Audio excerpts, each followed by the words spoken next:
Good evening दोस्तों आज हम लोग पढ़ेंगे न्यूटन का फर्स्ट लॉ यानी न्यूटन का गति विषयक प्रथम नियम। ऊपर भी लिखा हुआ है तो ऊपर यहाँ लाइटनिंग आ रही होगी इसलिए नहीं दिख रहा होगा, इसलिए हमने प्रॉपर इसे बीच में लिख दिया है। तो क्या है न्यूटन का प्रथम नियम? न्यूटन का प्रथम नियम Newton first law of motion, मतलब ये चीज़ हमें पढ़ना है। हेडिंग ये हमारी रहेगी। इस वीडियो में पहला ही नियम पढ़ा जाएगा, इसके बाद बचे दो नियम को अगली दो वीडियोज़ में पढ़ा जाएगा। इसमें बहरहाल हम लोग देखते हैं क्या है न्यूटन का फर्स्ट नियम। तो सबसे पहले ये हम लोग देखेंगे, आप लोग हम बोल रहे चाहे बोल रहे हैं उसे आप लिख लीजिएगा, और या हम लिख रहे हैं डेफिनेशन, प्रथम नियम का जो डेफिनेशन है उसे लिख रहे हैं। डेफिनेशन यही है प्रथम नियम कि अगर कोई वस्तु, ध्यान से सुनना, अगर कोई वस्तु विरामावस्था में है, कौन सी अवस्था में? विरामावस्था में। अगर कोई वस्तु विरामावस्था में है या गति की अवस्था में है, विरामावस्था में है या गति की अवस्था में है, तो तब तक वह वस्तु विरामावस्था में या गति की अवस्था में रहेगी जब तक उस पर कोई बाह्य बल, यानी कोई बाहर से, बाह्य मतलब क्या? बाहर से बल आरोपित ना किया जाए। यानी जब तक आप उस पर कोई एक्सटर्नल फोर्स आरोपित नहीं करेंगे, एक्स्ट्रा कोई बल नहीं लगाएंगे, तब तक वह अपने विरामावस्था में ही रहेगी या वह अपने गति की अवस्था में रहेगी। ओके, अगर कोई विरामावस्था मतलब रेस्ट पोजीशन में है, अगर कोई चीज़ अपने रेस्ट पोजीशन में है तो रेस्ट में रहेगी जब तक आप उसे धक्का नहीं देंगे जाकर। तो फर्स्ट तो कंडीशन ये हो गया। और सेकंड कंडीशन क्या हुआ कि गति की अवस्था में है। मान लीजिए कोई गति की अवस्था में है, सीधा जा रहा है, आप उसे एक पैर से, यानी बॉल ही मान लीजिए कि एक सीधी जा रही है, उधर बैट से क्या कर दिया, मार दिया गया, तो उसकी पोजीशन चेंज हो जाती है। पहली तो कंसेप्ट ये। या आप रोक लीजिए किसी तरीके से, तो गति में थी, रोक लिया आपने, रुक गई। तो ये है कॉन्सेप्ट।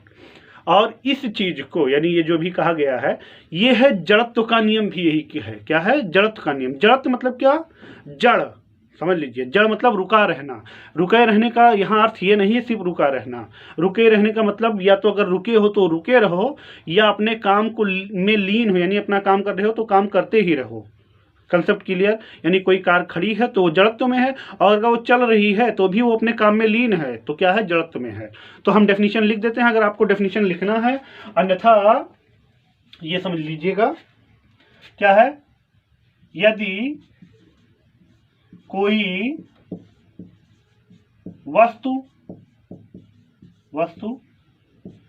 विरामावस्था में है, किसमें है?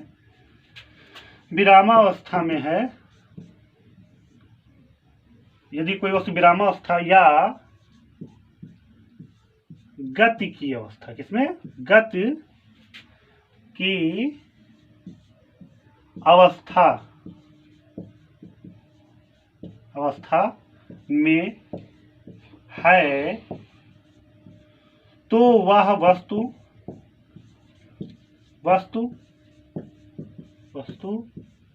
तब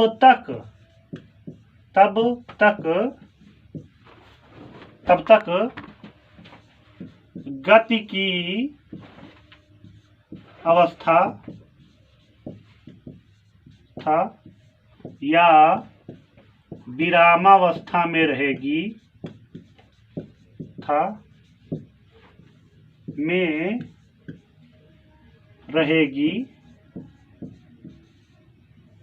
जब तक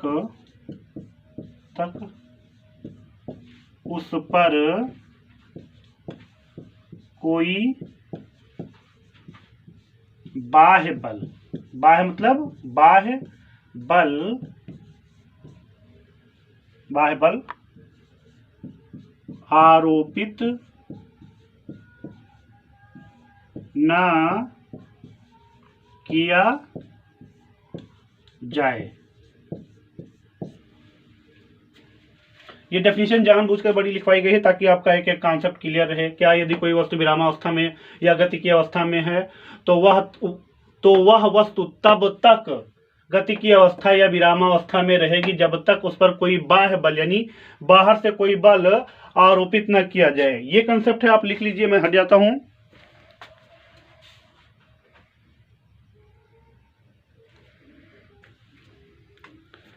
आई होप लिख लिए होंगे, अगर नहीं लिख पाए होंगे तो आप वीडियो को पॉज कर लिख लीजिएगा। अब इसके बाद यहां पर आएगा कि एग्जाम्पल क्या, इसका एग्जाम्पल बनेगा पहले। हाँ, सबसे मेन पॉइंट तो ये है कि इस नियम को किसका नियम कहते हैं? जड़त्व का नियम, जड़त्व का नियम भी कहते हैं। और दूसरा कॉन्सेप्ट, ये तो पहला कॉन्सेप्ट था, इसे ये भी कहते हैं गैलीलियो का नियम। यानी अगर आपसे कोई पूछे कि न्यूटन के प्रथम नियम को क्या कहते हैं, तो आप कहेंगे कि जड़त्व का नियम कहते हैं या गैलीलियो का नियम कहते हैं। दोनों कॉन्सेप्ट क्लियर है, बिल्कुल सही, उसमें कोई इटबट नहीं है। अब क्या होगा कि हम इसका एग्जाम्पल देखेंगे। तो एग्जाम्पल में देखिए, दो कॉन्सेप्ट बार बार लिखा गया है। एक लिखा गया है विरामावस्था और एक लिखा गया है गतिकी अवस्था। समझ में आई बात? तो इस पर इसका क्लियरेंस किया जाएगा।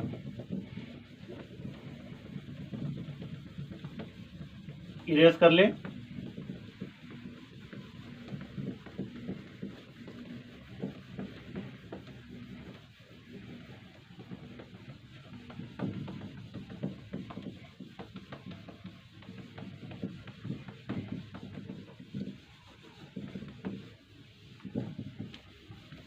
इरेज कर लिया है हमने।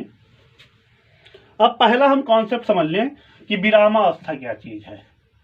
विरामावस्था की कौन सा एग्जाम्पल बनेगा? क्या है? Rest position. भाई की कोई भी रेस्ट पोजीशन की बात अगर की जाएगी तो रेस्ट पोजीशन में हम ऐसा भी कह सकते हैं कि मान लीजिए कि कोई कार है। कार क्या है ये देख लीजिए। मान लेते हैं कि कोई कार यहाँ पर क्या है, खड़ी है, लिखा दिख रहा होगा। तो ये कार तब तक यहाँ पर खड़ी रहेगी जब तक आप इस पर कोई बाहर से बल क्या नहीं आरोपित नहीं करते हैं, तब तक ये क्या रहेगी, अपनी विरामावस्था में रहेगी। लेकिन जैसे ही आप इस पर कोई बाहर से बल, एक्स्ट्रा बल क्या कर दिए, आरोपित कर दिए, तो ये कार किस में आ जाएगी, विरामावस्था में से बदल के ये गति की अवस्था में आ जाएगी। गति की अवस्था में आ गई। क्लियर होना कॉन्सेप्ट? तो ये क्या हो गया, उसका पोजीशन चेंज हो गया। पहला पोजीशन था रेस्ट में, अब कौन सा पोजीशन है, मोशन में। Okay, clear. अब दूसरा कॉन्सेप्ट हम समझते हैं गति की अवस्था। गति की अवस्था, भाई कि कोई चीज अगर गति की अवस्था में है तो उसका रेस्ट पोजीशन में कैसे चेंज होगा। तो यहां पर ध्यान दीजिए। मान लेते हैं कि ये ढलान है। क्या है? ढलान है। ये चीज ढलान है। इसमें आप यहां से एक बॉल को क्या कर देते हैं, इसे छोड़ देते हैं। छोड़ देंगे तो वो बॉल धीरे धीरे मतलब नीचे ये साइड ऐसे ऐसे आएगा और यहाँ पर जमीन है और यहाँ आकर क्या हो जाएगा, वो बॉल रुक जाएगा। क्लियर? हो सकता है थोड़ा सा और आगे जाए लेकिन उसके बाद रुक जाएगा। तो यहाँ पर क्या था, जब यहाँ से ये चला था तो यहाँ तक ये किस पोजीशन में था, गति की पोजीशन में था। लेकिन यहाँ या इसके थोड़ा सा आगे मान लेते हैं, यहाँ पर वो रेस्ट में आ जाएगा, यानी बॉल यहाँ पर रुक गया हुआ है। तो ये कॉन्सेप्ट था आपका। यानी हम अगर कोई कॉन्सेप्ट आपसे पूछेगा कि गति की अवस्था के लिए प्रथम नियम पर क्या लगाओगे, तो बताओगे कि किसी बॉल को आप लुढ़का दीजिए, तो लुढ़कने के बाद वो एक ऐसी पोजीशन आएगी कि जमीन पर जब जाएगा सीधे ही जमीन पर, तो वहां पर रुक जाएगा। तो रुका, तो जब रुका ना, तो ये नीचे ये जो जमीन है इसको यहाँ से इसने फोर्स लगाकर क्या कर लिया है, रोक लिया है ना। ये बाहरी फोर्स है। तो बाहरी फोर्स बाह्य बल बार बार कहा जा रहा है, लगाकर रोक लिया। तो यहाँ पर ये अभी तक इसकी अवस्था क्या थी, बॉल की गति की अवस्था थी, और अब बॉल की अवस्था क्या हो गई, विरामावस्था, यानी रेस्ट पोजीशन में आ गया। इस कारण ये चीज है। तो अब आई होप आपको समझ में आया होगा विरामावस्था में कैसे चेंज हो जाता है और गति की अवस्था में कैसे चेंज हो जाता है। ओके, अब इसके बाद दो नियम और भी हैं। एक दूसरा नियम होता है द्रव्यमान और त्वरण और बल का, और एक तीसरा नियम है क्रिया और प्रतिक्रिया का नियम। क्लियर? ये दोनों नियमों का वीडियो भी बनाया जाएगा, तब तक अगर आप चैनल पर नए आए हुए हैं तो चैनल को सब्सक्राइब कर लीजिएगा। वीडियो अच्छी लगी है तो लाइक करिए और शेयर करिए अपने दोस्तों के मध्य।